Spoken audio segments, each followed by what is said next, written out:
Boa noite, pessoal. Bem-vindos a mais Diário da Crise. Hoje, dia 2/4 de 2021, 19 horas e 5 minutos. Estou com vocês hoje nesse feriado para a gente discutir a questão dos eventos durante a semana, ou seja, o feriado da Páscoa, do domingo e nessa sexta-feira. É interessante porque antes da gente pensar o início dessa semana, a gente tinha, eu e o Bicalho, pensar, assim, estruturado o Diário da Crise dessa semana para fazer uma análise, tipo uma aula do que é o 18 para o Mário Tupiniquim, falar das frações de classe, explicar o que é o bloco do poder, explicar o que é a hipótese do 18 Brumário, a ideia do 18 Brumário do Marx, adaptado para a realidade brasileira, tá? E aí, quem disse que a gente consegue fazer isso? Porque o Brasil não deixa, assim, esse governo Bolsonaro e a nossa profunda crise institucional, a gente não deixa a gente avançar em algumas questões teóricas para apresentar para vocês aqui, para vocês entenderem muito dos argumentos, mas a gente fica isso para uma próxima aula, com certeza. Um abraço, Marcos, aí o Leandro também na escuta. O pessoal está chegando, e logo, logo a gente começa, porque não tem como fugir da nossa discussão, que foi a discussão da semana, né, que foi a crise militar. Mas que crise é essa? Né? Essas são algumas questões, e acho que tem dois elementos que ficaram no ar ao longo de toda essa semana. Primeiro, né, se teríamos um golpe clássico, ou se as Forças Armadas estariam com Bolsonaro numa empreitada desse tipo. Dois, que é a ideia do desembarque dos militares do governo Bolsonaro. Tá? Eu acho que essas foram duas grandes questões que, na verdade, ao longo da semana, causou uma profunda tensão, uma profunda polêmica. Boa noite, Marcelo. E o pessoal está chegando aí. E por que uma profunda tensão?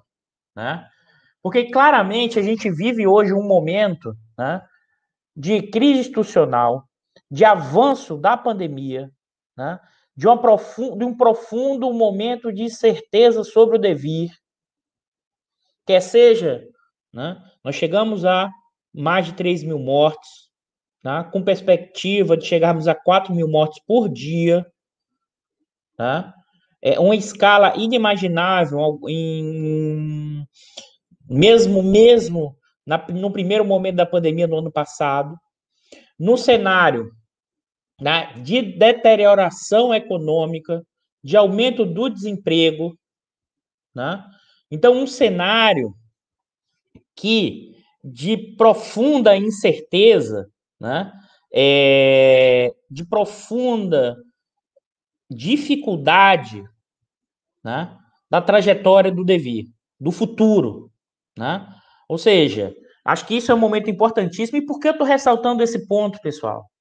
Porque num momento desse tipo, né, muitas vezes nos agarramos ou no medo total ou na saída mágica, né? Ou no desejo da saída mágica. Ou seja, você tem um momento difícil, um momento no governo, o governo Bolsonaro, como eu já tinha alertado aqui para vocês, já seria muito difícil se tivéssemos um bom governo. Já seria muito difícil se tivéssemos instituições funcionando. Já seria muito difícil se tivéssemos quadros hoje desse governo com capacidade gerencial e com capacidade de implementar políticas públicas. Isso já seria muito difícil, dado que é a pandemia. Nós não temos nenhuma dessas três condições. Né? Nenhuma dessas três condições. E, ao mesmo tempo, numa conjuntura em que, como a gente já alertou aqui, o Bolsonaro, para manter a sua base, precisa o tempo inteiro gerar tensão, gerar instabilidade. Né? Essa é a estratégia do Bolsonaro desde sempre. Né? Balançar, balançar, balançar o barco. Porque isso, inclusive, reforça, né, a sua base, que precisa, e essa é uma característica que alguns vão denominar de protofascismo, de extrema-direita, essa característica, esse tipo de estímulo o tempo inteiro, de catarse diária, recorrente o tempo inteiro, para manter a sua base alinhada, para manter a sua base, né, conectada. Eduardo, por que você está fazendo essa discussão? Porque eu acho fundamental, né? Acho fundamental, né, entender o nosso momento histórico. E por que eu estou falando isso? Porque acho, né? Porque acho que boa parte das análises que foram realizadas, dado a crise militar, e essa crise militar é evidente que você tem uma tensão enorme, e você tem uma crise porque é a primeira vez que 3 comandantes das forças pedem demissão, porque foi isso que aconteceu, né? É uma crise militar, mas agora explicar qual é o tamanho, qual é o efeito, qual é o impacto dessa crise. E mais ainda, né? Que no primeiro momento é todo o medo da questão do golpe clássico, a lá 64. Né? Então, essas são questões que a gente vai debater aqui, e por que eu fiz essa introdução antes de entrar na questão da crise militar? Porque acho que boa parte das análises, né, estão sendo movidas hoje muito mais pelo desejo do que pela realidade concreta nesse momento hoje. Né? Então vamos lá, e por que essa minha hipótese e algumas trajetórias? Primeiro, tá? Primeiro, a gente, ao longo dessa última semana, o que estava certo na segunda-feira era que o nosso ministro das Relações Exteriores deveria cair, dada a pressão do Centrão, dada a pressão em determinados segmentos. A gente acorda segunda-feira, ao longo do dia, né? Cai o ministro das Relações Exteriores, mas também é demitido o ministro da Defesa. O militar de carreira, né? O Azevedo, para quem não conhece, o Azevedo é um militar que sempre teve algum trânsito entre o sistema político. Esse trânsito, inclusive, para quem também não se lembra, o Azevedo foi, né, trabalhou com assessoria no Toffoli, no STF, né, em 2018, né, no momento de profunda, 17, 18, no momento de profunda crise institucional que permanece, né? E a questão toda que se colocou foi o seguinte: qual foi o motivo, né, dessa demissão? E, por outro lado, a reação dos comandantes das forças entregando o cargo. Né? O que aconteceu? E é evidente aqui, pessoal, se você olhar as interpretações, as notícias dos jornais, cada jornal, cada jornalista cravava uma explicação específica, como se fosse possível explicar esse fenômeno como apenas um elemento numa determinada conjuntura. Pessoal, a gente vive desde o início desse governo tensões e rusgas entre Bolsonaro e os militares. Como assim, Eduardo? É só lembrar, no início desse governo, toda a discussão que a imprensa configurou, e boa parte também dos analistas, que existia um núcleo racional dos militares versus o núcleo ideológico dos olavistas / bolsonaristas. Como se eles fossem segmentos, frações à parte, né, com linhas, estratégias completamente diferentes. Isso é um grande erro analítico, e mais ainda, isso é um grande erro da interpretação, né, dos últimos 3, 4 anos do Brasil. E por quê? Pessoal, é evidente que a vitória eleitoral do Bolsonaro é marcada por um conjunto de elementos, como eu já alertei aqui em outros diários da crise. O Bolsonaro é o resultado de uma tempestade perfeita. O Bolsonaro é o resultado de uma crise institucional. O resultado a vitória do Bolsonaro tem como elemento, tá, a implosão do sistema político, sobretudo a partir do efeito Joesley Temer. O Bolsonaro também capitaneou a ideia da anti-esquerda, capitaneou também a ideia do antissistêmico, mesmo ele sendo do sistema. Tá? Mas o Bolsonaro também foi um projeto de retorno dos militares ao poder. Isso tem que ficar muito claro, né? Muito claro. Em 2018, o candidato das Forças Armadas, e sim, em 2018, as Forças Armadas tinham candidato, basta ver a atuação política do comandante do Exército, Vilas Boas, no tweet, na véspera da votação do HC do Lula, né? Que inclusive é proibido por lei a manifestação política, né, do comandante das forças, que ele é o representante institucional e quem fala pelo Exército. Por que eu estou ressaltando isso? Porque o Bolsonaro é também um projeto de retorno ao poder das Forças Armadas. Aí vocês poderiam estar me perguntando, como assim, Eduardo? Eles quiseram voltar ao poder? Sim. Né? Tem um estudo ainda de 2012, que é uma dissertação de mestrado do Major Denis, tá lá na PUC Rio, que ele vai fazer uma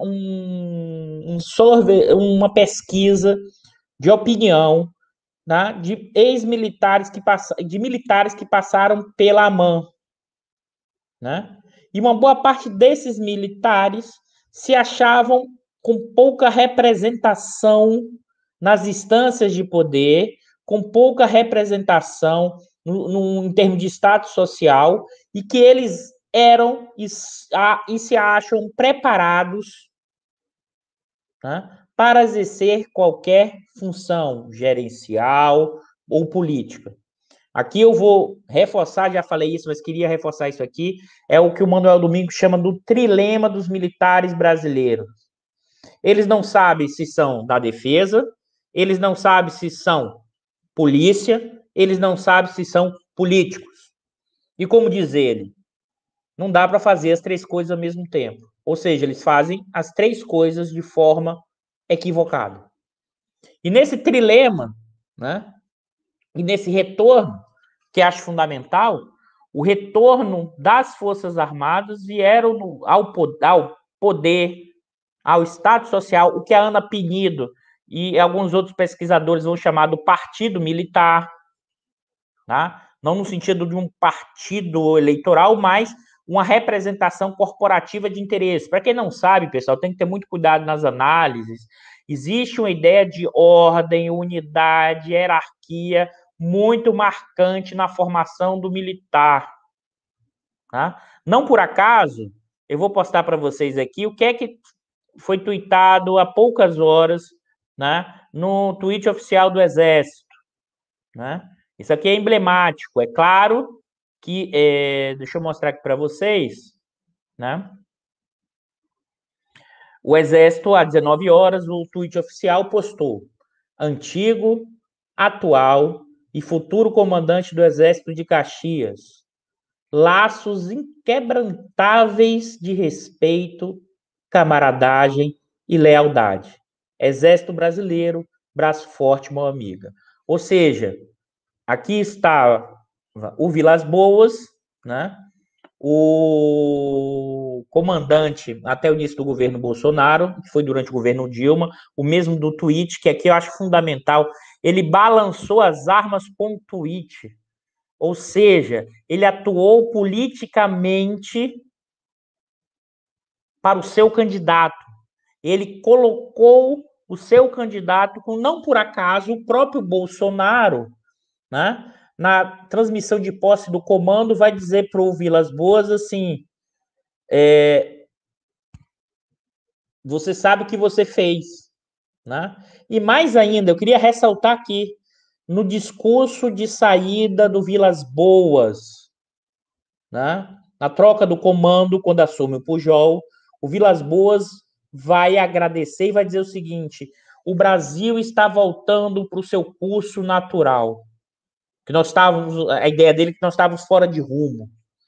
E os três responsáveis por isso, diz ele: o senhor presidente, o Bolsonaro, o Moro e o general Braga Neto, o interventor do Rio de Janeiro, né, durante 2018, tá? Durante esse período inteiro na intervenção na Secretaria de Segurança Pública do Rio de Janeiro, que naquele momento, né, tinha como ministro, com a forte, vamos dizer assim, influência do Etchegóin, né, nesse processo da intervenção.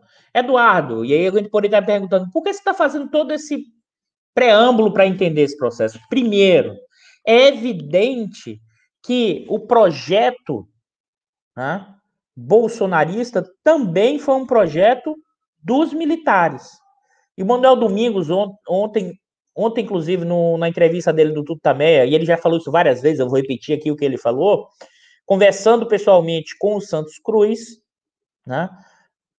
O Manuel Domingos, vou replicar aqui a fala do Manuel Domingos. Ele fala: Santos Cruz, como é que vocês vão controlar esse doidão?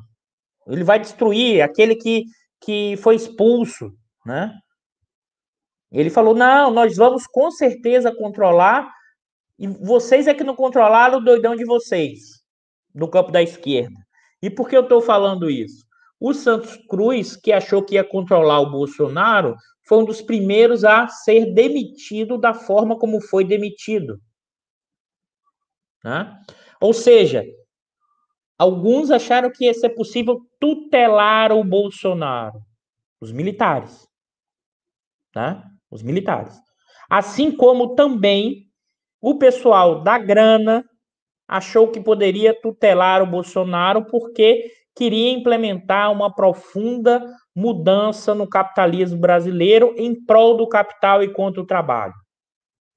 Privatizações, reformas, só um parênteses aqui, a RILAN, vendida por 1,6 bilhões de dólares, e o TCU, né? E o próprio dado da Petrobras mostra que o preço dela seria 3 bilhões, só um parênteses, você vê o nível que a gente está chegando. A gente tem falado isso aqui, o Butim, né? No caso dos militares, eles achavam que iria o quê? Tutelar e comandar o Bolsonaro. Mas o Bolsonaro mostra que ele não é tutelável, porque ele tem, inclusive, uma lógica de extrema direita. E aí você vai dizer, mas Eduardo, ele é muito diferente do pensamento dos militares. E eu tenho argumentado aqui o tempo inteiro que a diferença é muito mais de forma do que de conteúdo. Como assim, Eduardo? O Bolsonaro, o Vilas Boas, né? O general que agora assumiu, o general Paulo César, se não me falha a memória agora, qualquer coisa vocês me corrigem no chat, pessoal, é, é, que numa entrevista no domingo passado mostrou que o exército estava fazendo lockdown, estava usando máscara, né? Todos eles, que sejam das forças todas, eles acreditam sim, como o Bolsonaro, que o maior problema do país é a esquerda. E por que a esquerda? Porque a esquerda divide. A esquerda cria ideia de classes. A esquerda cria ideia do caos ambiental. A esquerda cria ideia dos movimentos contra a discriminação racial, contra a discriminação de gênero, contra a discriminação da mulher. O Vilas Boas, numa entrevista ainda em 2018, uma em 18 e outra em 17, uma para o Roberto Dávila e outra para o Vila, né? E essa do Roberto Dávila, para mim, é emblemática. Eu até copiei, eu peguei e agora ficou mais claro pelo livro do Vilas Boas, né? Isso tudo, depois do livro, isso fica mais explícito. Mas ali, naquele momento, o que é que já dava para enxergar? Qual é o pensamento desse pessoal? Na hora que tem os movimentos contra o racismo, aumenta o racismo da sociedade brasileira. Então, é isso que eles chamam do marxismo cultural. É tudo aquilo que modifica a ordem. Que ordem? Familiar, ocidental, cristã, assentada numa sociedade harmônica como a brasileira, no encontro entre o povo português, que é o Grande Rio, os outros braços desse rio, a população africana, a população indígena, como se vivesse em plena harmonia. Essa é a visão dos militares, mas também essa é a visão do Bolsonaro. Observe bem, tá? E nesse sentido, o que a gente vê hoje do pensamento enquanto doutrina, sim, né? Sobretudo do Exército, a partir das ideias do general Avelar Coutinho, que lançou o livro dele, Caderno da Liberdade, que depois foi reeditado pela Bibliex do Exército, ou seja, pela Biblioteca do Exército em 2010, é a seguinte: primeiro, e aqui Morad,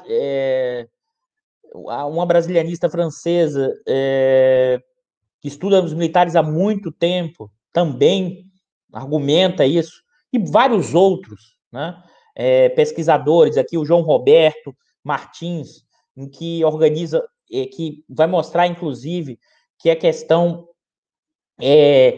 do anti-esquerdismo é elemento central do pensamento militar brasileiro desde a intentona comunista, que é chamado intentona de forma pejorativa. Você reatualizou, tá, o perigo da esquerda com uma lógica do marxismo cultural. Junto, e aqui é importante, com a influência da extrema-direita norte-americana, que essa extrema-direita norte-americana que vai ganhar impulso no início dos anos 80, com a chegada do Reagan ao poder, porque o governo Reagan é liberal, mas altamente conservador nos costumes, né? O Reagan vai se catapultar para virar presidente num combate moralista contra as manifestações, né, universitárias, se não me falha a memória, em Berkeley, ou no seu estado dele lá na Califórnia. Ele vai ser a representação, a questão econômica liberal e a coisa dos costumes altamente conservador. Ali tem os chamados paleoconserves, que é um braço dessa extrema-direita. Ali tem os movimentos religiosos, ali o Pat Buchanan, ali tem os movimentos militares, ali tem o William Boone, que inclusive era professor em Chicago, né? E o livro dele, A Decadência dos Estados Unidos, né, associado, vai virar best-seller, que está associado ao quê? Como os valores que não da cultura norte-americana estaria destruindo a sociedade norte-americana. E eu estou falando isso por quê? Porque o pensamento militar hoje está preso, em termos doutrinários, por uma lógica de reatualização do perigo da esquerda, de uma lógica da extrema-direita desses valores, dessa extrema-direita com influência paleoconserva, que inclusive atribui a ideia de que marxismo cultural é igual a politicamente correto.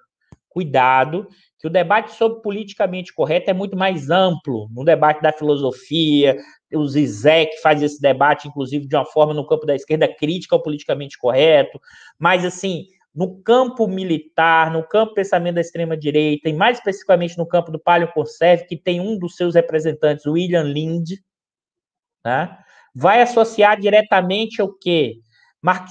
Politicamente correto é igual a marxismo cultural, tá? E esse marxismo cultural é porque agora os marxistas, como não conseguiram fazer a revolução pela questão econômica da propriedade, a partir do Gramsci, depois da Escola de Frankfurt, estão criando um senso comum modificado, né? Um senso comum modificado, para que as pessoas nem percebam essa mudança, né? E elas estariam virando comunistas. E virando como? Porque elas estão quebrando os valores, né, da estrutura brasileira, da família, da sociedade judaico-cristã. Né? Acho que esse é um ponto fundamental para a gente entender, e isso, uma parte enorme dos militares brasileiros, inclusive de alta patente, pensa parecido com o Bolsonaro. Mesmo os que hoje estão criticando o Bolsonaro como Santos Cruz. Né? Como Santos Cruz. Né? Como os vários outros militares, que alguns deles fazem a crítica, mas é uma crítica que está muito mais associada à forma do que a conteúdo. O próprio Vilas Boas vai chamar o Olavo de Carvalho de um trotskista de direita. Ou seja, associando a ideia de que é preciso planejamento, porque eles querem sim uma mudança na estrutura da sociedade brasileira, diferente dos militares durante o período autoritário, né? O período autoritário da ditadura, né? Militar empresarial pós 64, né? Os militares inclusive estimulavam a universidade, estimulavam o conhecimento técnico, estimulava a construção de dados, a pós-graduação. Hoje os militares acham que a universidade é balbúrdia. Né? Alguém comentou aqui, é isso, o Santos Cruz diz que o Bolsonaro é um comunista de direita. Né? É essa a visão, mas observe, porque a forma é igual, a forma é diferente, mas o conteúdo é igual. E é por isso que quando você junta o marxismo cultural, você junta a esquerda tradicional, a grande imprensa, porque distorce os valores familiares, os valores os padrões desse processo, né? O Bill Gates, né? O Lula, né? Os movimentos LGBT, os movimentos antirracistas, os movimentos ambientalistas, todos eles fazem parte do que? Do movimento chamado MCI, do Movimento Comunista Internacional. Alguém poderia estar se perguntando assim, pelo amor de Deus, Eduardo, a galera acredita nisso? Acredita, pessoal. A nossa questão fundamental, há loucura no método. E eles vão se mover a partir do que eles acreditam. Aí você vai dizer, Eduardo, mas é só isso? É evidente que não. Né? É evidente que não, por quê? Porque o retorno desses militares ao poder significou mais benesses, né? mais recursos para as forças, para os seus projetos, do submarino, das corvetas, mais recursos, né? Mesmo no momento de teto dos gastos. Você aumentou, né, as dotações orçamentárias para as forças. Né? Mais do que isso, os militares o quê? Não tiveram previdência diferente. Mais ainda, são mais de aproximadamente 6 mil militares da reserva e da ativa no governo federal. No governo federal, tá, pessoal? No governo federal. Né? Ao mesmo tempo, isso é difícil ter a quantidade, mas sem dúvida nenhuma, isso alguns conhecidos meus já comentaram, a quantidade de militares da reserva que abriram empresas, né? E estão funcionando como lobistas de compras governamentais. Né? Ou seja, um conjunto enorme. E mais, é importante lembrar, além desses elementos, tem o Estado social, né, pessoal? Os militares voltaram a ir nos jantares com a grande burguesia brasileira, com os banqueiros. Basta ver como, por exemplo, o nosso vice-presidente fica muito feliz aí, quando vai na Globo News, fica empolgado. Né? Observe que você voltou em termos de Estado social. E por que eu estou falando isso, pessoal, que eu acho fundamental? Primeiro ponto da discussão, né? Os militares irão desembarcar do governo Bolsonaro, né? Dessa relação, desse casamento. A minha hipótese e os dados do que eu penso sobre isso é que não. O que você teve foi uma grande DR. Mas por que uma grande DR, Eduardo? Porque essa união entre o Bolsonaro e os militares, no projeto de retorno dos militares ao poder, ele começa, na verdade, de forma muito desconfiada sempre, e mais ainda, ele começou por uma forte conveniência. Conveniência. Por quê? Os militares, naquele momento, perceberam que o Bolsonaro era o que tinha capacidade de voto para ganhar a eleição e eles retornaram ao poder. Mesmo sendo o Bolsonaro aquele que foi né? Que teve todos os problemas, né? Que foi, vamos dizer assim, sofreu o processo da justiça militar, né? Porque foi acusado da possibilidade de fazer subversão, né? Nos quartéis. E que depois virou, né? Um representante dos interesses das forças militares no Congresso, quando foi para o Congresso Nacional, né? E que frequentou, ao longo dos anos 90, né, as formaturas, que esteve sim dentro dos quartéis, mas muitos, principalmente do alto comando, ficaram bastante assim, preocupados, né, de apostar no Bolsonaro para o retorno ao poder. Mas essa preocupação foi rapidamente por terra e a família militar foi junto com o Bolsonaro. E aqui outro elemento importante é a família no seu conjunto mesmo, tá, pessoal? E por que no seu conjunto? Porque, inclusive, como diz esses colegas que eu citei aqui, e aí o que estudam os militares há muito tempo, essa separação entre pijama e ativa, ela é muito, na dimensão que é feita, é equivocada. Porque o de pijama é aquele que vai ser o professor, né, dos da ativa, mas é mais do que isso, tem uma ideia de ordem unida. Então, essa separação, como se um não tivesse nenhuma influência sobre o outro, é um equívoco na questão da análise.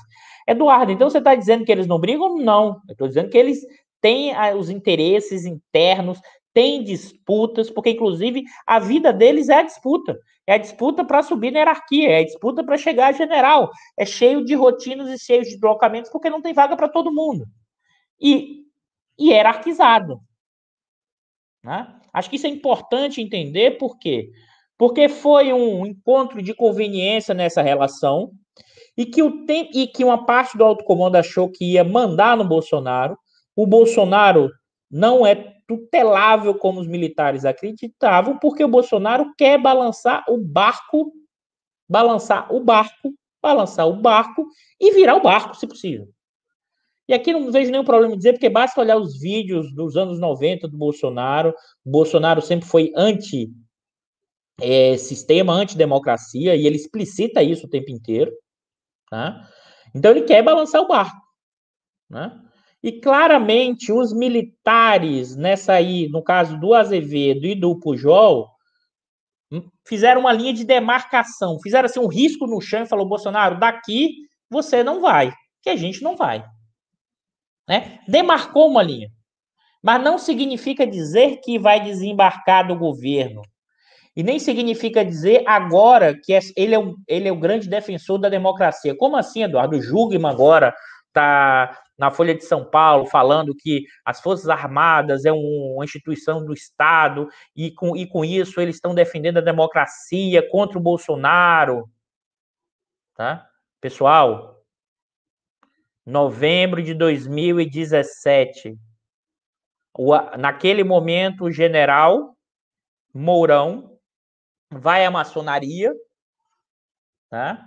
De Brasília, no evento da maçonaria, e ao responder uma pergunta, imagine, você acha que esse ambiente era aberto? Completamente controlado. Aquela pergunta foi para o Mourão, endereçada, e que o Mourão liberou fazer essa pergunta, e ele queria fazer aquela resposta. E qual foi a resposta? Dado a nossa crise social, se as instituições não tomarem as precauções necessárias e medidas necessárias, teremos o dia D. E ele fala na possibilidade de uma intervenção das Forças Armadas para garantir o quê? A ordem, evocando o artigo 142. Que os militares fazem uma interpretação elástica do artigo 142, como se eles fossem um representante, né, vamos dizer assim, de um quarto poder, eles seriam os responsáveis para manter a ordem institucional, a ordem. Isso, eu vou fazer um parênteses aqui, isso tem a ver muito com a formação dos militares, porque eles acham que estão acima do bem e do mal. Só para vocês terem ideia, eles acham que a fundação do Exército é a Guerra de Guararapes. A Guerra de Guararapes é a guerra de expulsão dos holandeses em Pernambuco, e eles consideram ali a fundação do Exército. É tão assim que imagine, você está no período colonial e o exército vem primeiro, inclusive, do que a própria nação brasileira. E eles se acham, né, no sentido de os responsáveis por tutelar o Brasil. Tutelar em que sentido? Porque eles são os capazes. Eles são os mais dotados, eles são os melhores gerentes. É evidente que ao longo do século XX, os militares tiveram um papel importante na questão da ciência, da tecnologia, da engenharia, como ressalta muito bem Manuel Domingos e vários outros pesquisadores desse campo. Mas é evidente também, que eu queria ressaltar aqui, que eles se enxergam como, né, acima do bem e do mal, e qualquer problema maior da nação eu apareço como o quê? Como responsável para tutelar. E não tenho dúvida nenhuma, né, que eles entraram nesse projeto do Bolsonaro e acharam que o problema do país eram 3, os principais problemas do país. E eles seriam capazes de resolver. Para eles, né, isso muito sobre a influência do lavajatismo, do que a gente viu desde 2015, enquanto a visão de mundo que se impregnou, sobretudo na classe média alta brasileira, que o problema do país seria fruto especificamente da corrupção. Resolvendo a corrupção, reduzindo o papel do Estado, resolver os problemas do país. Então, eles acreditavam que, voltando ao poder, bastaria o quê? Controlar a corrupção, né? Primeiro ponto. Segundo ponto, tirar a esquerda, que ela distorce os valores da unidade. E terceiro ponto, o quê? Teria um problema gerencial o Estado brasileiro. E eles se achavam realmente gerentes capazes de tocar a máquina pública, mesmo sem ter nenhuma experiência ou pouca experiência em atividade do executivo. Por que eu estou falando isso, pessoal? Tá? Porque basta ver, desses 6 mil nos quadros hoje do executivo, o exemplo principal da ótima gestão, supostamente, é o Pazuello. Um general da ativa que assume o ministério, que assumiu o Ministério da Saúde, né? E gerou um completo caos na saúde, né? E o Pazuello, como ele mesmo diz, né, seguindo as ordens do presidente. Isso, evidentemente, que vai desmoralizando a instituição, o alto comando das forças vão ficando preocupados, as instituições vão perdendo credibilidade, tá? Aí você vai dizer, Bolsonaro, pô, aí você tá pegando mal para mim ficar do seu lado, Bolsonaro, né? Aí, do outro lado, o Bolsonaro vai lá e faz o quê? Não, assume mais um cargo aqui, vai para a FUNAI, vai para tal área, vai para tal área. Ou seja, é uma relação de conveniência e que muitos aqui alertaram dizendo, olha, as Forças Armadas estão defendendo a democracia. Pera lá, pessoal. O que foi a fala do Mourão? E o Vilas Boas, 2 dias depois dessa fala do Mourão, em novembro de 2017, vai ao programa do Bial da Globo e diz o seguinte, quando o Bial pergunta sobre o dia D que o Mourão disse, naquele momento se era intervenção, ele disse, não, o Vilas Boas disse, o Mourão é um bom soldado. O que ele quis dizer, o dia D, é a eleição. É esse mesmo comandante que vai tuitar. Esse mesmo comandante, que é o Vilas Boas, que vai dizer que as três pessoas que mudaram o curso da sociedade brasileira é o Bolsonaro, o Moro e o Braga Neto. E que Braga Neto é esse? Esse que vai assumir o Ministério da Defesa do Bolsonaro. Tá?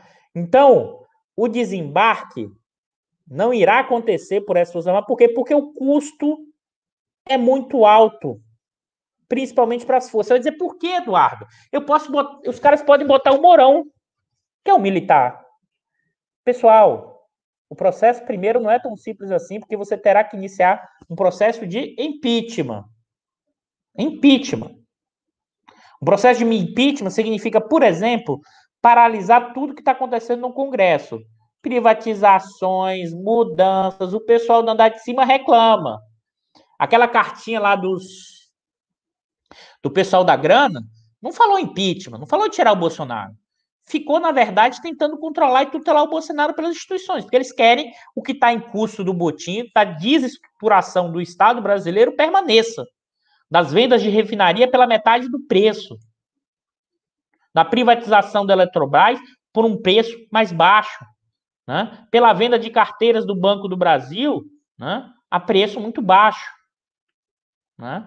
Ou seja, né, o custo, imagina, o impeachment, o custo da paralisação desse processo.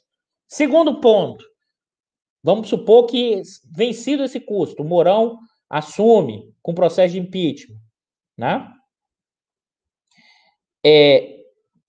E quem diz que o Mourão eleitoralmente é viável para ganhar a eleição em 2022? Porque os militares não vão, eles vão lutar o tempo inteiro para não voltar aos quartéis. Eles não voltarão aos quartéis, eles continuarão na política. Isso é muito claro. Muito claro. Né? E o segundo elemento, que é o efeito Lula, né? Depois do Lula voltar ao jogo. Imagine o impeachment desse do Bolsonaro, o quanto não fortalece o Lula. Sabe assim, o custo é muito alto. Então o pessoal está fazendo o jogo de cena, né? E vai permanecer com o Bolsonaro. Por isso que eu acho que essa visão de que haverá um desembarque ou que os militares colocarão o Bolsonaro num cantinho, né? Isso a gente poderia ter essa ilusão lá no início do governo, lá em 19. Tá? Não colocará. E aí eu estou falando no sentido político. Né? Segundo elemento que eu acho fundamental para a gente olhar a trajetória, porque e aqui são algumas interpretações aqui do Pierre Line tem feito esse argumento, ele tem defendido e que você já teria um desembarque programado dos militares do Bolsonaro pensando numa terceira via. Né? Terceira via é essa, o Moro como candidato e o Santos Cruz como vice. Tá? Qual é para mim, eu acho que alguns militares sim estão pensando sobre isso. E o militar, como ele faz planejamento, ele olha cenários, né, pessoal? Então ele olha cenário A, cenário B, cenário C, cenário D, e ele vai vendo quais são as possibilidades de atuar nesse cenário. Quais são as maiores probabilidades desse cenário. Né? Pode até ter gente pensando nisso para permanecer no poder. Primeiro, acho difícil qualquer outro governo que não Bolsonaro, a quantidade de militares no Executivo Federal diminuirá. É evidente. É evidente. Tá? Nesse sentido, o que eu acho, na verdade? Eles podem até estar tentando, mas acho que aí a minha hipótese do meu cenário, não é o que eu acho, mas acho que eles vão desistir disso, por quê? Porque não acho que o Moro será viável com Santos Cruz eleitoralmente. Esse que é o ponto. Eleitoralmente. É evidente que a grande burguesia brasileira, os meios de comunicação, tá, estão tentando construir um candidato de centro que não seja nem que saia ou de ser, no caso, saia dessa, vamos dizer assim, desses polos opostos entre Bolsonaro e o Lula. Mas aqui tem dificuldade de entender isso, pessoal. Qual candidato de centro no mundo está ganhando eleição? Qual candidato com um argumento liberal de venda de ativos, da ideia do não populismo, está ganhando no mundo? Né? Qual candidato hoje que não tem uma dimensão de certa radicalidade na mudança? Observe que até o Biden está tentando implementar algum grau de radicalidade na política econômica dos Estados Unidos. E mais ainda, uma parte da sociedade brasileira, sobretudo com a melhora da renda desde a década de 2000, passou a votar numa lógica da representação. Peraí, Eduardo, que história é essa? Coisa de ciência política. O que o Singer vai chamar de um realinhamento eleitoral desde 2016, o que é isso? Trazendo para a nossa linguagem do dia a dia. Boa parte da população vota, a maioria da população, olhando uma representação dele naquele candidato. Se você pensar, o exemplo oposto disso é o Collor. O Collor era o caça dos anos 90, o caçador de marajás, andava de jet ski, fazia karatê, e a maioria da população mais pobre, 50% mais pobre, votou nele, porque a classe média, os meios de comunicação, os grandes meios de comunicação, tinham uma capacidade de induzir o voto direto dessa população, que hoje não tem. Essa população quer se sentir representada, com todas as suas questões, seu problema, que vai do Lula ao Bolsonaro. As pessoas não entenderam isso aí. Né? Tem um professor amigo meu que conta que um aluno dele, falando que mora aqui numa comunidade do Rio de Janeiro, uma parte da comunidade enorme ia votar no Bolsonaro e não no Haddad. E ele explicando por quê. Porque uma parte não concordava com o Bolsonaro, mas entendia o que o Bolsonaro está falando, enquanto o Haddad as pessoas não entendiam. Tem coisa de comunicação, tem uma coisa de antissistêmico, então qualquer candidato desse centro, que não tem nada de antissistêmico ou de mudança, apenas um rosto bonito, ou apenas um candidato de programa de auditório, né, que não tenha propostas de mudança, terá capacidade de tirar voto do Bolsonaro ou do Lula. Tá? Nesse sentido, observe a contradição dessa história aqui, tá? A burguesia brasileira, mesmo começando a desconfiar do Bolsonaro com seus problemas de o início de alguma disfuncionalidade, algumas frações dessa, alguns setores, não tem candidato, pessoal, vai tentar construir o manifesto lá dos 6 presidenciáveis, né? Assinado a favor da democracia, né? Que junta Amoedo, Dória, o Ciro assinou esse documento, junta o Leite lá do Rio Grande do Sul, né? Junta 5 deles que todos estavam no projeto bolsonarista. Inclusive, Bolsodória, no Rio Grande do Sul também, né? O Amoedo também, né? Observe aqui, que eu acho fundamental entender, que existem custos, né? Custos, quer seja para o andar de cima, quer seja para os militares, de retirar o Bolsonaro hoje. Então, não acho que terá desembarque dos militares, essa tensão permanecerá. O Braga Neto entrou, e aí algumas perguntas eram, mas o Braga Neto é bolsonarista? Pessoal, hoje, boa parte das Forças Armadas, embaixo e em cima, das forças policiais, elas são bolsonaristas. O que não bolsonaristas, o que eu estou classificando como bolsonaristas? Eles acham que a esquerda é o problema, eles acham que o politicamente correto é o que está destruindo o país, eles acham que a corrupção é um problema, e eles acham que essa coisa do ambientalismo, da Globo, essas coisas, isso é coisa de marxista cultural. Agora, o que não significa dizer que as Forças Armadas e parte dessa visão de forças policiais irão embarcar numa aventura golpista do Bolsonaro. Isso é outra coisa. E pelos eventos, no caso das Forças Armadas, não. O que não significa dizer que eles estão fora desse jogo, eles vão se vender como os a favores da democracia. E eu sempre lembro a fala do Mourão em 17, falando da intervenção, da possibilidade de intervenção militar, e o Twitter do Vilas Boas. Todos balançando as armas para fazer política. E o Bolsonaro fazia o quê? Balançava as armas dos militares para dizer que tinha poder. E nesse momento, o que é que os militares falaram? Não, a arma é minha, eu vou balançar se eu quiser. Você não fica toda hora balançando a minha arma, não. Né? E é bom lembrar que com a questão, é mais alinhado ao Bolsonaro, logo os comandantes serão mais alinhados e podem um processo de igual pessoal. Esse tipo de lógica que foi construída não vai rolar, não é assim que funciona. Eles já marcaram uma linha, mas eles vão sair. Essa DR vira uma separação? Não. Não por quê? Porque os custos, sobretudo para as Forças Armadas, é enorme, porque ele não tem uma saída. Acho que a terceira via lógica Moro, Santos Cruz não é viável eleitoralmente, então eles perderiam todas as boquinhas, todo o status social, tudo que eles ganharam nos últimos 2 anos. Então eles vão se agarrar a isso sim, mesmo com todos os impactos que isso possa provocar. Tá? É evidente que eles vão desembarcar se a gente gerar um grau de confusão da pandemia social muito maior do que a gente está vendo hoje. E acho, e aqui é importante, que o Bolsonaro se movimentará, tá? Para manter a sua base eleitoral. Se movimentará como?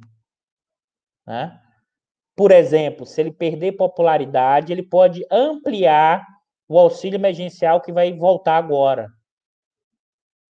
Tá? Isso sim. Observe que e isso sim tem efeito eleitoral. A gente está falando no pior momento da pandemia, sem auxílio emergencial, e o Bolsonaro tem 30% de ótimo e bom, pessoal. É evidente que o péssimo aumentou, mas 30% de ótimo e bom cria grandes chances de que ele vá para um segundo turno. Pessoal, e olha que 2022 é muito longe, é muito longe, é muito longe. Mas o Bolsonaro não está fora do jogo, e o que significa dizer os militares não estão fora do jogo. Porque os militares precisam do Bolsonaro para permanecer com esse status social, com esse poder e com 6 mil militares no executivo, e mais todo o entorno que isso representa, e mais toda a quantidade de recursos. Por outro lado, ele demarcou o seguinte: pô, Bolsonaro, eu vou dar golpe? Para quê? Se eu estou no poder? Se eu já tuitei. O Vilas Boas levou de volta os militares ao poder com um tweet, pessoal. Não botou tanque, com um tweet. É evidente que aqui é o grande problema e a grande questão. Como os militares tinham no plano ideológico uma coisa do marxismo cultural, achando que se eles voltassem ao poder, eles seriam bons gerentes, eles acabariam a corrupção, se tornariam os bons gerentes e o país voltaria a crescer, né? Ou seja, inclusive privatizando, né? Porque esses militares não têm essa lógica desenvolvimentista, estatista. Isso é quem fala isso hoje, os militares hoje, não tem nada disso. Basta ver o Mourão falando, dizendo inclusive que a China cresceu porque a China privatizou. O Elias Jabbour vai morrer do coração ouvindo, ele deve ter um infarto ouvindo essa fala do Mourão, dizendo que a China só cresceu porque privatizou. O pior é que tem liberal que fala isso, sabe, cara? E Elias também. Olha que já teve liberal escrevendo coluna dizendo que a China só tem crescimento econômico porque ela se tornou mais liberal. Olha que é economista neoclássico conhecido, mas eu não vou citar nome não, procure para você ver. Tá? Observe. Tá? Mais do que isso, o projeto hoje de poder do Bolsonaro com os militares se encontram e de permanência. Tá? E essa permanência para os militares hoje significa mais uma vitória eleitoral. Se puder desembarcar, desembarca, que eu acho que não vai ser possível, pelos custos e pelos riscos. Né? O que implica dizer que permanecerá com Bolsonaro.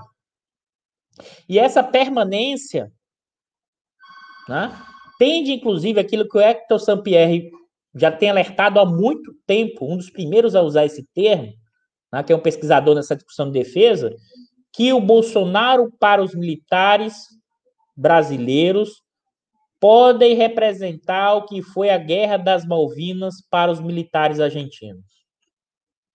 Tá? O que é importante ter claro é que a pandemia explicitou essas tensões e esses problemas, acelerou o problema.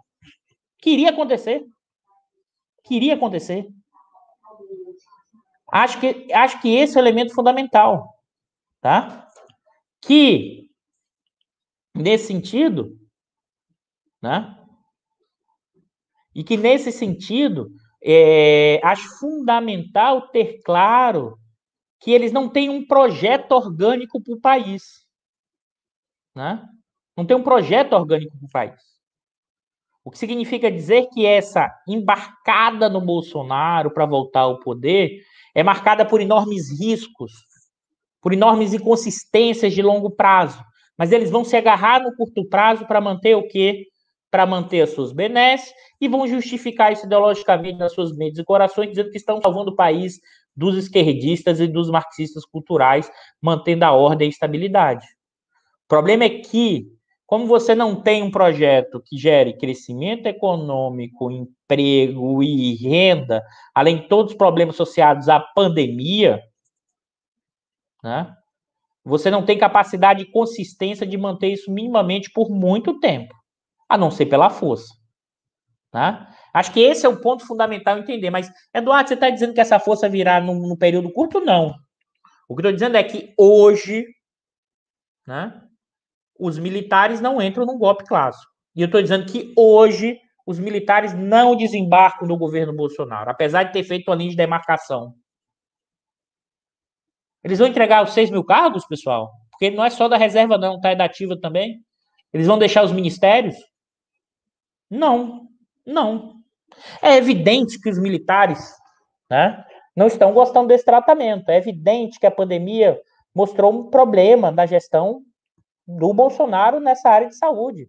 É evidente que o Pujol, né, quando solicitou o lockdown dentro das Forças Armadas, e aí no caso do Exército especificamente, e a máscara, ele está salvando a família militar, ele está salvando os seus. Né? E nesse sentido, é que eu queria reforçar, né, a ideia do não desembarque. Tá? Um não desembarque. E aqui eu queria reforçar que essa lógica, tá?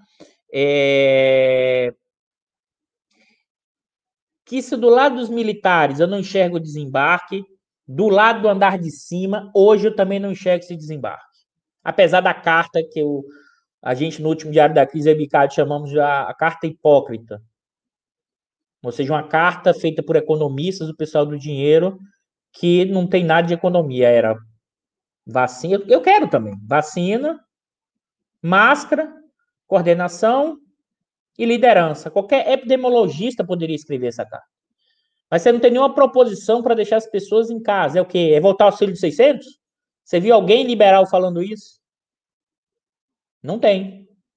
Você viu alguém do mercado falando isso? Da Faria Lima? Não tem.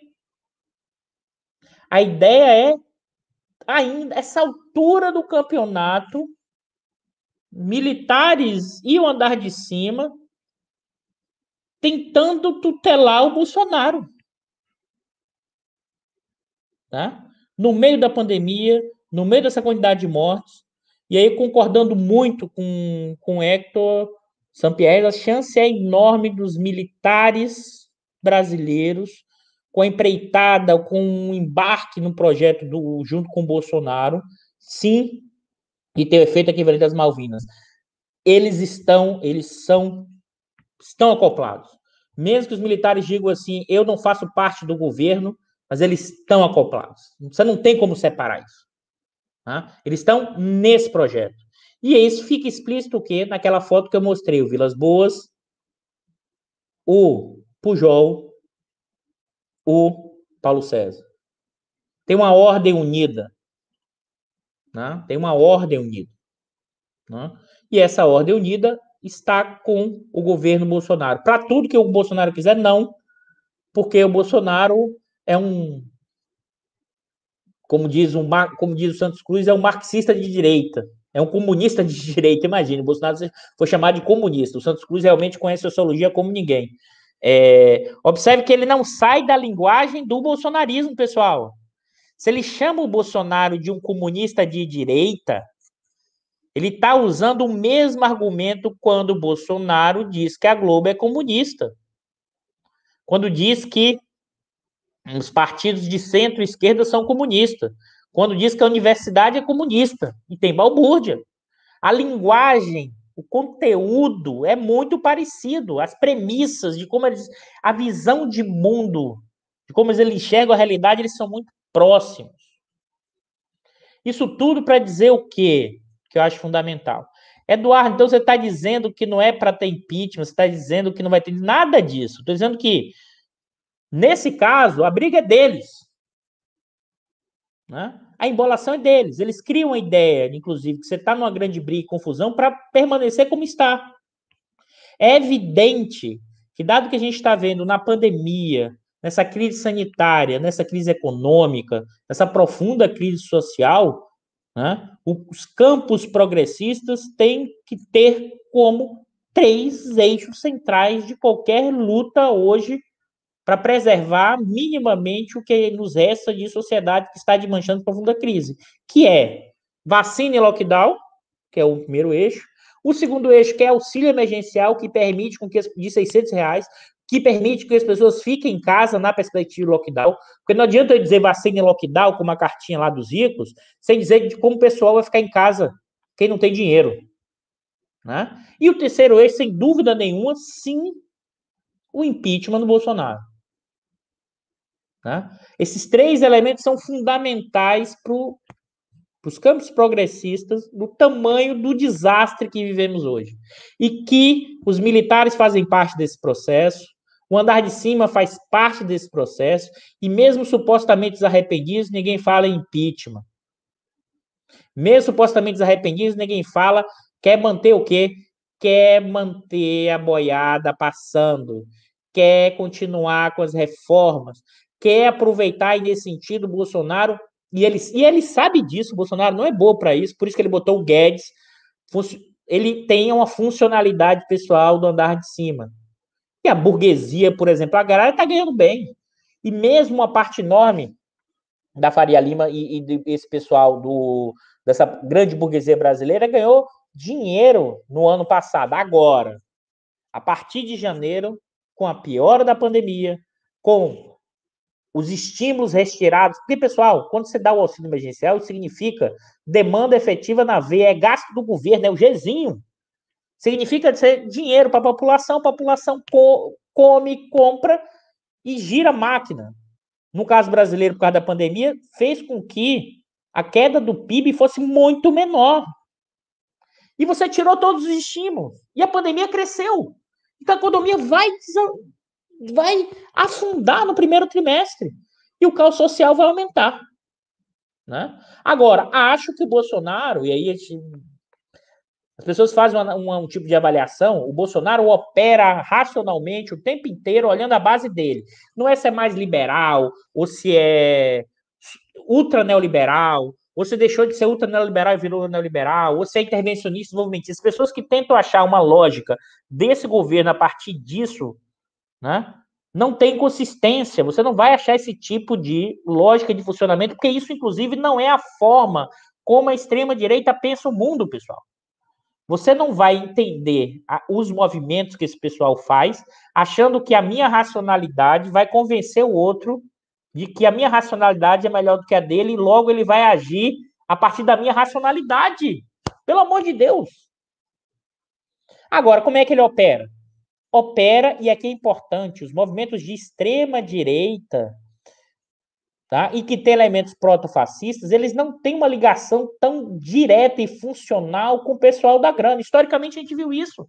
Inclusive, alguns desses movimentos, inclusive, vamos dizer assim, chega ao poder trazendo esse pessoal e depois manda nesse pessoal. E por que eu estou nesse argumento histórico? Isso está lá no nazismo, no nazismo alemão, no fascismo italiano, que no primeiro momento parece liberal, o pessoal todo entra e depois o próprio Estado, e a partir dele, controla esse poder. Por que eu estou falando isso? Porque se o Bolsonaro tiver de escolher entre a Faria Lima, né, manter o teto, manter esse tipo de ajuste, e a base dele, e se ele perceber que a base dele, para aumentar, precisa do auxílio emergencial maior, ele o fará. Tá? Então, por isso, eu acho que a gente tem que... E aqui, uma frase que a professora Virginia Fontes, uma grande amiga, sempre comenta é o seguinte: como a gente tem que se acostumar a viver momentos de profunda instabilidade. Né? A gente não precisa naturalizar isso, porque isso é terrível. A gente não pode achar que a cada momento você vai ter que dar uma corrida de 100 metros, um tiro curto. A gente tem que também se preparar para o quê? Para uma maratona. A trajetória é longa. E o problema tem 2 movimentos que eu acho fundamentais para pensar essa semana. O cuidado, na análise sempre. Não deixar que os nossos desejos, tá, ganhem uma dimensão na análise muito maior do que a realidade, do que o concreto. É evidente, pessoal, tá difícil. Pandemia, as pessoas morrendo, essa confusão inteira desse governo, sem capacidade de gestão, o ministro da Saúde como Pazuello, falta de oxigênio, ou seja, tá difícil, ninguém tá aguentando mais, mas daí derivar, né, que o governo está caindo, quais forças sociais estão se movimentando para o governo cair? Né? Nesse aspecto, eu sou materialista. Né? Quais forças sociais explicitaram o movimento brusco de retirada? Por enquanto, é DR, discutindo a relação. Só que, se você observar, desde o início do governo Bolsonaro, tanto andar de cima quanto os militares da ativa discutem a relação com o governo Bolsonaro desde o seu primeiro mês. Continua igual. Né? Então, acho que esse é o elemento fundamental. E o outro elemento, tá? E que também é achar que o golpe já está acontecendo. É evidente que o Bolsonaro gostaria de um estado de sítio ou formas diferentes de aumento do seu poder. Né? Isso quem diz até são os filhos dele, dizendo acabou, agora nós vamos implementar finalmente a democracia do que eles acham do que é democracia. Que reinterpreta a Constituição, é evidente. Agora, o quanto você tem forças sociais para isso, o sinal é, dos militares nesse momento, não. E muitos aventaram, forças policiais, por causa do caso da Bahia, a questão do PM. Pessoal, pelo que eu percebo, mesmo quem está aventando essas possibilidades, ninguém tem certeza do grau de engajamento. Eles vão dizer, Eduardo, militares e PM são engajados com o bolsonarismo? São. Pensam ideologicamente, são conservadores? São. Tem lógicas parecidas com essa coisa do marxismo cultural? Tem. E mais ainda, pessoal, em qualquer lugar do mundo, que seja aqui, em qualquer país do mundo, forças policiais e militares são conservadoras. A escolha, inclusive, desse tipo de atividade, ele é conservador. A questão toda é o quanto as forças civis têm capacidade de controlar as forças militares. Aí, e por que eu estou querendo chamar a atenção disso? Porque há uma diferença enorme entre, né, se conectar com as ideias de extrema direita e a partir daí criar uma coordenação, uma atuação para coordenar o movimento entre as PMs para fazer um tipo de golpe à la Bolívia. É muito mais complexo do que isso. E se essas pessoas vão topar também. Porque a gente tem que lembrar sempre o seguinte, né, pessoal? Na rede social, todo mundo fica mais forte, mais valente, vai fazer a tomada de poder. Tem que lembrar os custos disso. E se não dá certo? Tá? Então o fenômeno é mais completo. Aí alguém poderia estar me perguntando, mas Eduardo, você está dizendo que não tem risco? Não, eu não estou dizendo isso. Eu estou dizendo que o risco é maior nessas questões policiais, isso pode acontecer. Acho que pode acontecer alguns movimentos descoordenados, algumas maluquices. Tá? Mas nesse momento, né, não acho que nem o Bolsonaro, nem as Forças Armadas tenham uma lógica, organizacionalmente ou movimentos, uma configuração de um bonapartismo. O que é isso? Uma capacidade de concentrar, centralizar poder, que é a capacidade de reduzir os espaços do outro e concentrar poder a partir ou da questão militar ou do bolsonarismo a partir de um movimento golpista. Eu não enxergo isso. Você está descartando isso, Eduardo? Não. Por isso estou dizendo, a nossa trajetória é, tá, de maratona, não é de corrida de 100 metros, mas de vez em quando você vai ter que fazer a corrida de 100 metros. E você está dizendo, então, não tem saída, Eduardo? Está tudo dominado, está controlado? Não. Porque a história já nos mostrou, por maior que seja o grau de controle, quer seja das Forças Armadas, quer seja do andar de cima, não há a ideia de que há sempre um controle, uma ligação, o tempo inteiro, que você controla todas as peças do tabuleiro. Isso, para mim, é limitado, porque isso é eliminar a ideia do materialismo histórico. Mas é mais do que isso. A história também é influenciada por elementos que não coordenamos e controlamos. E mesmo andar de cima, e mesmo segmentos que têm poder, se fosse assim, né? Os estamentos do período feudal, dos proprietários de terra, não perderiam seu poder se eles controlam tudo o tempo inteiro. E é por isso que a ideia dos 8 Brumário, que em algum momento a gente vai trazer teoricamente, e que eu tenho seguido nos últimos tempos, é que em determinadas situações históricas, sobretudo em crises, o poder de Estado separa do poder de classe. E esses segmentos não conseguem controlar tudo da sociedade, né? E, nesse sentido, há sempre caminhos abertos para transformações e modificações, e o campo progressista, eu acho que, no caso brasileiro, a gente está numa quadra histórica expressiva, vamos dizer assim, numa profunda encruzilhada histórica, mas aqui encruzilhada histórica não vista apenas como uma ideia de bifurcação, dois caminhos diferentes. Eu acho, na minha visão, tá? Que é o momento em que o futuro, a ideia é o Brasil, o país do futuro, o futuro chegou e não era aquele esperado. E você vai ter que recompor, reestruturar, reconfigurar esse país, quer seja mudando o que é a defesa brasileira e a questão da relação entre o civil e o militar, mas não só, reestruturando o Estado, reestruturando os vários setores, do setor de petróleo, do setor energético. Ou seja, temos uma tarefa de reconstrução do país, e essa reconstrução passa necessariamente pelas formas como a população vai se inserir nessa luta. E essa população não está passiva, né? Essa população hoje já subsiste, já vamos dizer assim, ela já, nas frestas, é mais isso, ela já reexiste, se reinventa numa pandemia e ela encontra formas de luta no dia a dia, nos processos das conexões. Porque senão fica parecendo que ou está tudo dominado ou que a população é passiva diante do processo, e ela não é, tá? Então, acho que isso é fundamental para pensar esse movimento e um pouco da minha interpretação. Eu sei aqui, quando eu for para as perguntas, nesse momento, tem algumas divergências com várias interpretações, com várias pessoas que eu respeito muito, mas são olhares diferentes sobre o fenômeno e faz parte, inclusive no meio dessa crise profunda, né? A ideia de olhares diferentes sobre o fenômeno eu acho fundamental. Então, um pouco de provocações, dado o que é a minha interpretação dos processos, né? E alguns desses autores da questão militar, estou lá no livro organizado pelo João Roberto Martins, que é Os Militares e a Crise Brasileira. Uma boa parte do que eu citei aqui, outros também estão nesse livro, que vale muito a pena vocês adquirirem. Vamos lá, né, Bicalho? Vamos para as perguntas, questões. Eu sei que deve estar aqui pegando fogo, porque eu fiz tem várias leituras diferentes de muita gente que eu gosto muito, mas é assim que funciona o olhar, o conhecimento e os processos.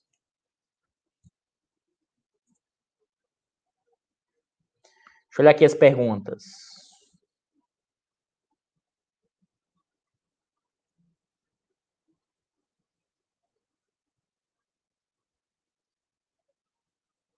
Cadê você, seu Bicalho? Tá.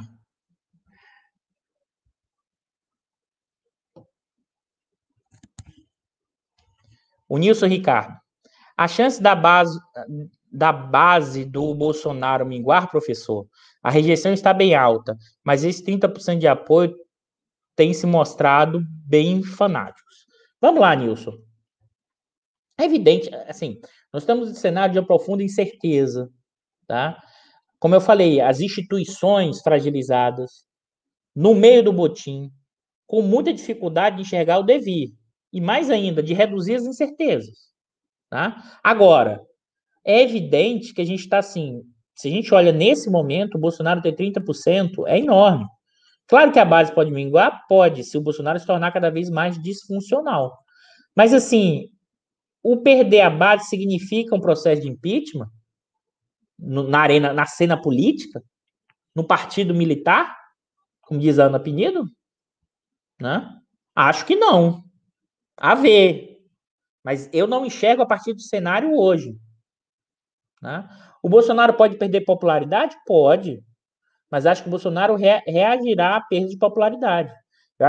Eu sei que está muito longe de 22, muita coisa pode acontecer, mas acho que o Bolsonaro tende a permanecer, né, como candidato viável da extrema-direita, dos setores de direita, para 2022, tá? É um pouco isso, Nilson.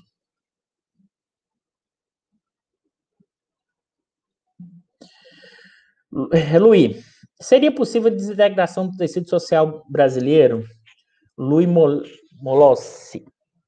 Olha, eu acho que se a gente volta uns 4, 5 anos atrás, falar em desintegração do tecido social e mais ainda, desintegração do território, poderia, se a gente volta 5 anos atrás, se alguém falasse isso, falava interna do manicômio, tá? Interna do manicômio. Hoje, já dá para pensar com um cenário possível? Sim. Com probabilidade baixa? Acho. Mas passa a ser um cenário por quê? Se você não muda a rota desse tipo de desintegração, se você em algum momento não recompõe as estruturas institucionais, vamos dizer assim, a possibilidade de minimamente coordenar os processos, se você não sai desse curta prazismo em todas as dimensões, a tendência é que isso aumente as tensões dentro do bloco no poder, fora do bloco no poder, regionalmente, né? E isso tende, sim, se você não tiver nenhuma correção de rota, isso passa a ser um cenário cada vez mais provável, mas nesse momento ainda muito baixo. O Almir, vamos lá, Almir. Quais ações do futuro governo progressista propor reforma do sistema educacional, paralelo militar e quais os caminhos políticos para que isso aconteça? Almir, isso aqui eu vou me aproveitar até de uma fala da Ana Pinedo lá no 247, também dos estudos dela que ela realiza sobre a questão da formação militar. Eu acho que, assim, os militares, em quase todos os locais do mundo, têm muita dificuldade de ceder a formação militar. Eu acho que a questão é maior do que essa. A questão é como eu fortaleço o poder civil diante do poder militar. Né? Porque senão fica parecendo que é só a questão da educação. Observe, a questão da educação em quase qualquer militar do mundo, ele não concede ou diminui muito pouco a interferência dos civis, dos paisanos, na formação. Né?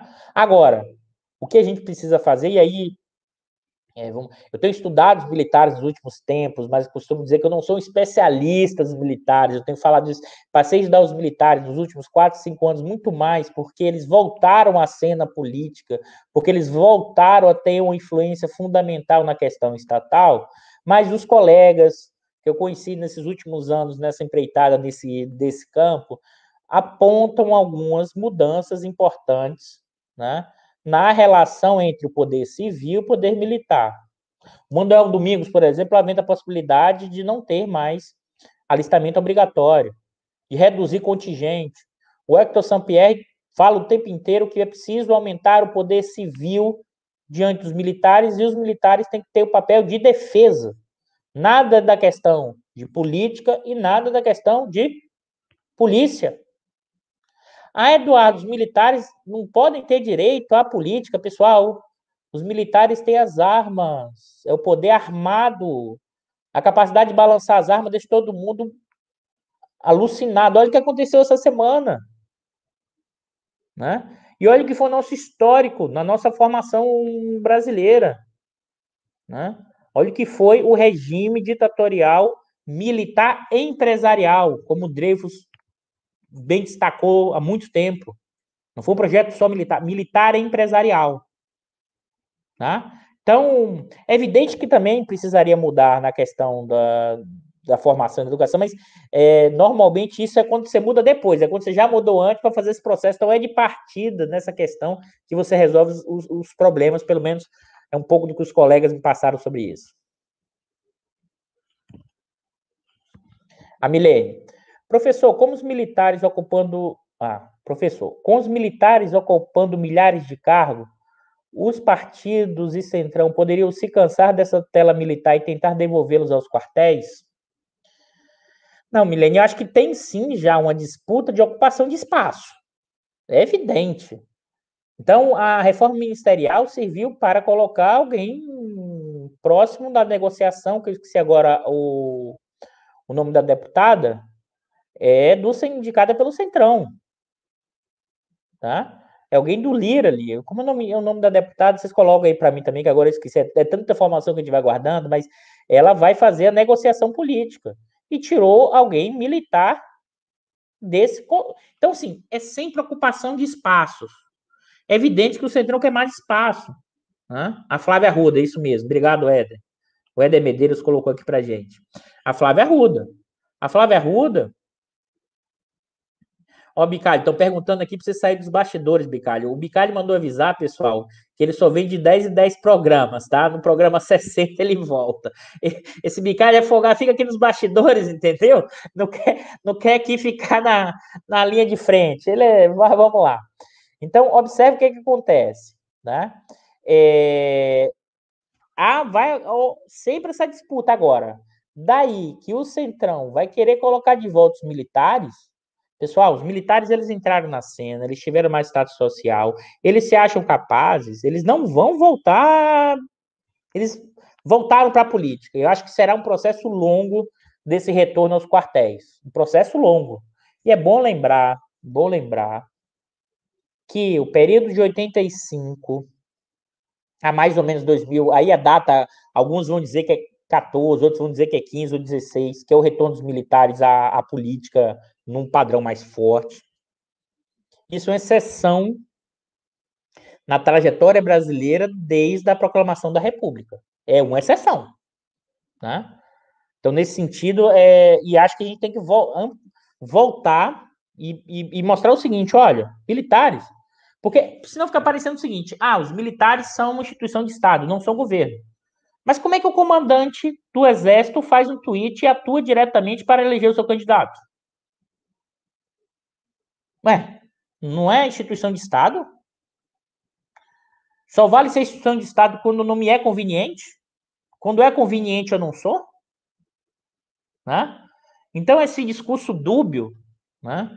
E nesse processo, separando que a instituição de governo e a instituição de Estado é utilizado muito mais como retórica. Porque, na verdade, é o seguinte, o político é só o outro. Eu não faço nunca política, apesar de eu estar querendo estar na política, estar no executivo. Como se fosse possível separar a política da gestão da permanência do Estado da estrutura. Claro que uma parte dos militares, eu até penso assim, porque eles adotam a lógica da tecnoburocracia, era um termo utilizado muito nos anos 70 e 80, e que a ideia da separação completa entre política e gerência. Observe que nem as teorias de administração, para quem não sabe, também sou graduado de administração, eliminam a lógica da política. A ideia dos stakeholders é como os atores, os segmentos dentro da empresa ou fora da empresa, né, influenciam e são influenciados pela gestão empresarial. Empresarial, pessoal, não estou falando nem estatal, tá? Você vê o quanto essa separação entre gestão e política é de um anacronismo impressionante, que está na visão militar, mas que está também em boa parte da burocracia brasileira hoje, inclusive da burocracia das estatais, né? Como ali eles fossem os ungidos, ou seja, ali eles são os técnicos e não tem nenhuma ligação ou conexão com o país, projeto, nação, o interesse público, a despeito de ser funcionário público. Então, é bem complicado. Vamos lá. A Marjane de Andrade. E a volta do Lula à cena política? É um dos pneus do caminhão desgovernado que furou?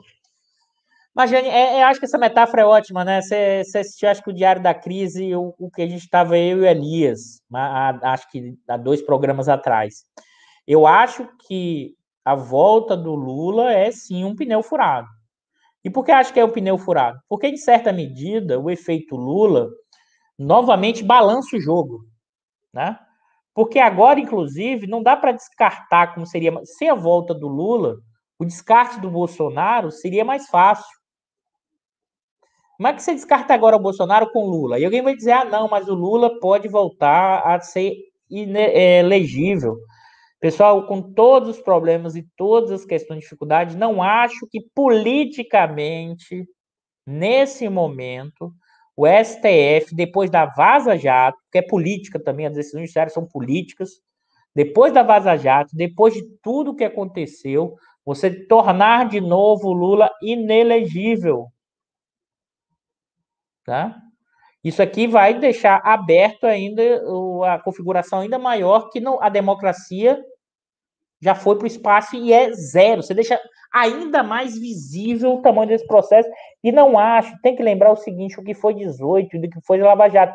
O efeito Vaza Jato, mas é mais também. O efeito do fundo de bilhões que o pessoal da Lava Jato queria ser gestor. O Moro ter ido para o governo Bolsonaro e depois saiu da forma que saiu. Claro que o Moro ainda tem alguma força política, mas a lógica para que você construa esse tipo hoje de impedimento eleitoral, em termos políticos, não é grande. Você teria que ter a coesão da burguesia inteira, você teria que ter a coesão dos militares, você teria que ter a coesão do STF, você teria coesão que isso não tem mais hoje, porque o próprio movimento da crise que a gente tem, a gente fala muito isso aqui. Pessoal, o que é crise institucional? É quando as instituições perdem a capacidade de coordenar os processos. E o Estado, numa ordem capitalista, é o elemento principal da coordenação dos capitalistas. O capitalista individual tem seus interesses, ele se junta, conversa com outro, mas o Estado é a mediação dessa forma importante de dominação. Quando está em crise, você também perde a capacidade de coordenar o próprio capitalismo. Ah, Eduardo, mas eles estão ganhando. Pessoal, eles estão ganhando porque ele tem mais força. Mas a lógica do Botim é não coordenação. Aquilo que o professor Berkovitch, a metáfora, fez muito bem no Diário da Crise que ele teve aqui, que é o seguinte: é diferente de uma empreitada colonial, né, da Companhia das Índias. Chega aqui, né, coordena o tráfico de escravos, né, vende escravos para os proprietários rurais de engenho, né, o empréstimo. Claro que vai gerar uma expropriação gigantesca mandada para o exterior, uma acumulação primitiva gigantesca. É completamente diferente se os piratas, né, desembarcam aqui e vão saqueando, porque você não tem coordenação nenhuma. Esse é o momento que a gente vive. É o momento, não é de uma Companhia das Índias saqueando riqueza para fora. É um momento em que, coordenado, é o momento que você tem piratas saqueando o processo. Por isso, como eu falei aqui, você vende uma refinaria pela metade do preço. Sendo que o dado da metade do preço, a própria Petrobras calculou segundo o TCU. E olha que essa notícia, pessoal, está lá nas minhas redes sociais. Não foi o TV, não foi o 247, não foi o DCM, não foi o GGN que divulgou, foi quem? O Estadão. Aquele jornal ultra progressista, né? Que apoiou o golpe de 64, que sempre foi contra a criação da Petrobras lá na sua origem. Noticiou isso, metade do preço. Então, achar que está coordenado esse processo é assim, pelo menos a minha hipótese de trabalho há muito tempo é o contrário. É o 18 Brumário Tupiniquim. Porque se tivesse tão coordenado até para os militares desembarcarem, ou até para andar de cima desembarcar, eles já tinham feito, pessoal, porque o Bolsonaro perturba a vida deles. Se os militares hoje conseguissem ficar no poder, eles mandando, a partir da questão dos militares do processo, eles já teriam descartado o Bolsonaro. É meio lógico esse raciocínio, tá, pessoal? Se eu dar de cima e o Bolsonaro, se fosse tão disfuncional, já tinha descartado. Se fosse fácil, eles já tinham feito, pessoal. Tem um custo dos movimentos. Né? Não é trivial. Né? Porque se tivesse tudo coordenado, tudo tão ajustado, a boiada já tinha passado muito mais. Né? Não tinha tido o efeito Joesley Temer. Né? Mais ainda, o Bolsonaro não era o candidato da grande burguesia brasileira, mas era dos militares.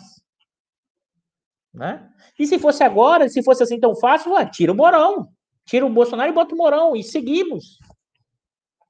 Primeiro, tem o outro lado. E aí o efeito Lula embola ainda mais o jogo para eles. Como é que você viabiliza o candidato de centro, né, liberal, vendendo as coisas? Sem entregar nada. Com a proposta em abstrato. Né? Então, observe, a volta do Lula embola o jogo, não significa que mesmo a vitória do Lula, o jogo está ganho. É por isso que eu estou dizendo, é maratona, é disputa, é uma profunda que é desestruturação das instituições que minimamente coordenam o processo. E quando isso coordena, é quem tem mais força vai exercendo o seu poder para deslocar o outro no curto prazo. E eu realmente acho que mesmo o campo progressista da esquerda ainda tem muita dificuldade de olhar a realidade a partir disso. Eu até entendo, porque como o momento é muito difícil, normalmente você faz o quê? Tá, você prefere enxergar a realidade. Ah, deixa eu ver minhas séries lá dos aplicativos de streamer. Vamos lá, vamos ver uma. Já que você é do mundo aqui, não quero. Mas tem uma hora que você não tem. Por quê? Porque vai chegar em você. Não tem como. Né? Os processos da forma de estruturação que você está, você não. A ideia que não vai chegar em você é completamente fora do padrão. É uma irracionalidade. Né? Helder Medeiros. Edu, você não acha que o relatório final da Comissão da Verdade, no final do primeiro mandato da Dilma, já fragilizada, não foi o erro tático que desagradou os militares? Realmente, assim, os militares, um dos elementos fundamentais. Aqui o Manuel Domingos sempre fala que ele é riso, que é também estudioso nesse campo, vai apontar como a questão da Comissão da Verdade como um dos elementos que mais deixou as Forças Armadas realmente em alerta, em prontidão, tá? Eu acho que se a gente olha o governo Dilma, né, tem alguns momentos, e eu não estou dizendo que não era para fazer a Comissão da Verdade, não é isso. Mas é em qual momento, em qual trajetória, né, em qual dinâmica, né? Você tem que ter muito claro que quando você faz determinados movimentos, tem reações, tá? Acho que o campo da esquerda, aí vai para o PT e outros campos da esquerda, não tinham, assim, por não levar em conta, é que isso que eu já discuti aqui, a questão imperialista, a questão como a luta de classe assume no Brasil, como se dá as estruturas desse pessoal da grana no Brasil, como Chico de Oliveira vai falar que é o jeitão, que é o caráter desses setores dominantes brasileiros, ou seja, o caráter desse pessoal da grana, que é o jeitão, que burla as regras, né, para se manter no poder de qualquer jeito. Então, o golpe de 64 é um golpe militar empresarial, tá? Então, nesse sentido, tá, é fundamental ter claro que é fundamental ter claro que nessa lógica de operacionalização, talvez no final do governo, quando o governo já estava fragilizado, saiu o resultado, é um erro estratégico. Isso é início de governo. Depois de 2013, o governo Dilma foi perdendo popularidade, mas não soube lidar com aquela dinâmica. Né? E mais ainda, os governos progressistas não entenderam o que são os setores dominantes e mais, como determinados movimentos de sucesso geram problemas e reações. Né? Um documento oficial do governo, lá em 2009, do governo Obama, né? Um documento estratégico já apontava que os elementos fundamentais para a trajetória mundial na década seguinte era a questão do pré-sal e a questão do combate à corrupção. Esses foram os instrumentos que eles utilizaram aqui. Né? E mais, grampearam, né, agências de inteligência. E é evidente, pessoal, é a hierarquia do governo norte-americano, essa história que o Deep State faz sozinho, nesse caso, é sobre ordem do presidente. Tanto Biden como Obama sabiam tudo o que estava rodando. E sabiam sim, porque ali tem a ver com os interesses da cidade norte-americana, dos capitalistas norte-americanos, que se intercruzam, né, com os interesses das corporações norte-americanas, com os interesses dessa burocracia estatal norte-americana, que também lá faz porta giratória. O pessoal sai da defesa, vai para o Google. Sai do Google, vai para a defesa. Sai do setor de petróleo, como Dick Cheney, vai ser vice. A porta giratória sai do Banco Central, ou seja, porta giratória que tem aqui, tem lá também. Essas inteligências, essas informações vão estar imbricadas no papel do Estado norte-americano, dos interesses de determinados setores, e gerar instabilidade. Né? Naquele caso, mexer com a questão do leilão do pré-sal. é também reduzir a influência da relação com a China. E acho que a gente não entendeu que quando você tem um movimento, você tem reações. Da mesma forma que você tem uma seção social e as taxas de lucro passaram a cair das grandes empresas a partir de 11 e 12, essa burguesia ia reagir, pessoal. Olha a reação dessa burguesia ao longo da nossa história do século XX. Qualquer movimento trabalhista que melhore um pouco o salário, essa burguesia reage de forma brutal, como a gente já falou aqui. Então, hoje eu sei que tem muitos comentários, tem muita gente aqui. A gente poderia ficar debatendo muito, mas hoje é sexta-feira, feriado. A gente já está 1h30 de live. Eu sei que muita gente aí queria continuar perguntando. Vai desculpando que não dá para realmente responder todo mundo, tá? Mas aqui, novamente, é importante ter isso muito claro. Aqui é a minha interpretação dessa lógica, e quando a gente faz uma outra visão, ou de outros colegas, de outros intérpretes, não significa dizer que é uma desqualificação ou não. Na verdade, são um olhar diferente sobre a realidade, e é fundamental o olhar diferente sobre a realidade para, inclusive, aperfeiçoar, pelo menos eu penso assim, a minha interpretação.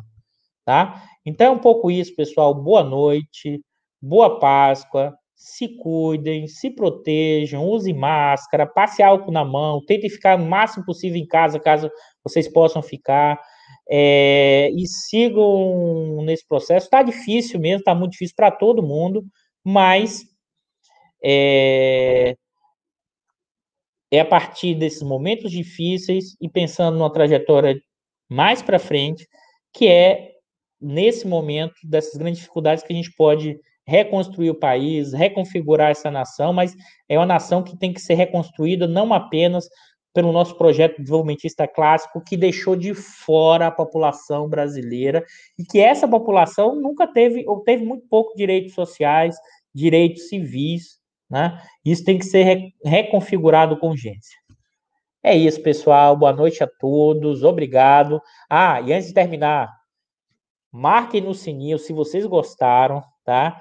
Isso é um programa do canal IE, do Instituto de Economia da FRJ. Compartilhe o vídeo, mande pelo Zap, compartilhe nas suas redes, marque o sininho, se inscreva no canal, tá? Se inscreva, tem outros programas interessantíssimos. Então, por exemplo, Sistema Financeiro em Debate com o grande professor Norberto, tá? Tem o Conversa do Mundo Contemporâneo, que eu, Bicalho, o professor Baixa, o professor Prado, o professor Numa discutimos a contemporaneidade. Então é isso, pessoal. Agradeço a todos, bom final de semana, boa Páscoa e se cuidem, porque não está fácil. E seguimos resistindo e reexistindo e nas nossas trajetórias da busca de construir um país, uma nação que incorpore essa população que vive numa situação de extrema pobreza, ganhando muito pouco. Eu acho que essa é a luta fundamental para o país. E vacina, auxílio de 600 e impeachment do Bolsonaro. É isso, pessoal. Boa noite a todos.